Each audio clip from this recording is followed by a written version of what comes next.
ನಾಳೆ ಅಲ್ಲ, ಇವಾಗ್ಲೇ 12 ಗಂಟೆ ಆಯ್ತು. ಇವತ್ ರಾತ್ರಿ ಪಂದ್ಯ ಅಂತಾನೆ ಹೇಳ್ಬೇಕು. KKR ಮತ್ತೊಂದು ಪಂದ್ಯವನ್ನ ಹೋಸ್ಟ್ ಮಾಡ್ತಾ ಇದ್ದಾರೆ ಈಡನ್ ಗಾರ್ಡನ್ಸ್ ನಲ್ಲಿ. ಅಂದ್ರೆ ಅದೇನೋ ಆರೆಂಜ್ ಅಲರ್ಟಾ ಯೆಲ್ಲೋ ಅಲರ್ಟಾ, ತುಂಬಾ ಮಳೆ ಬರುತ್ತೆ ಅಂತ ಒಂದು ವೆದರ್ ಫೋರ್ಕಾಸ್ಟ್ ಹೇಳ್ತಾ ಇದೆ. ಲಾಸ್ಟ್ ಗೇಮ್ ಅಷ್ಟೇ ವಾಶ್ ಔಟ್ ಆಗಿತ್ತು KKR ಪಂಜಾಬ್ ಕಿಂಗ್ಸ್ ನ ಹೋಸ್ಟ್ ಮಾಡಿದಾಗ. ಇವಾಗ ಲಕ್ನೋ ಸೂಪರ್ ಜೈಂಟ್ಸ್ ನ ಹೋಸ್ಟ್ ಮಾಡೋದಕ್ಕೆ ರೆಡಿ ಆಗಿದ್ದಾರೆ. ಲಾಸ್ಟ್ ಪಂದ್ಯವನ್ನ ಗೆದ್ದು ಬರ್ತಾ ಇದ್ದಾರೆ Lucknow super Giants.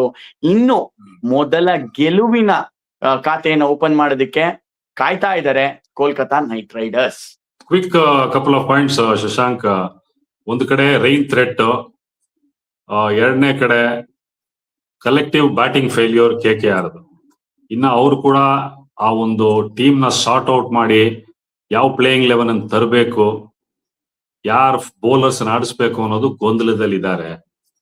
At the same time ಒಂದ್ ಒಳ್ಳೆ ವಿಷಯ ಏನು ಅಂದ್ರೆ ಸುನಿಲ್ ನಾರಾಯಣ್ಗೆ ಏನ ಹುಷಾರ್ ತಪ್ಪಿತ್ತೋ ಹೋದ ಪಂದ್ಯದಲ್ಲಿ, ಇವಾಗ ಅವ್ರು ಫಿಟ್ ಆಗಿದ್ದಾರೆ ಆಡಕ್ಕೆ. ಸೊ ಆಟೋಮೆಟಿಕ್ ಚಾಯ್ಸ್ ಆಗ್ತಾರ ಅವರು. ಬಟ್ ವರುಣ್ ಚಕ್ರಿಯರ್ ಬರ್ತಿ ಅವರ ಫಿಟ್ನೆಸ್ ಇನ್ನ ಬಂದು ರೆಡಿ ಇಲ್ಲ.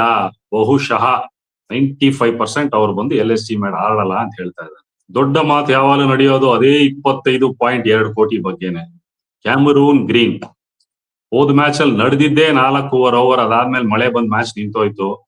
ಆ ಒಂದು 5 ಓವರ್ ನಡೆದಿದ್ದು ಪಂದ್ಯದಲ್ಲಿ ಝೇವಿಯರ್ ಬಾಟ್ಲೆಟ್ ಅವರು ಬ್ಯೂಟಿಫುಲ್ ಸ್ವಿಂಗ್ ಬೌಲಿಂಗ್ ಅಲ್ಲಿ ಫಸ್ಟ್ ಫಿನ್ನಾಲನ್ ಕಾಟ್ ಬಿಹೈಂಡ್, ಅದರ ನಂತರ ಬಂದು ಕ್ಯಾಮರೂನ್ ಗ್ರೀನ್ ಔಟ್ ಮಾಡ್ತಾರೆ.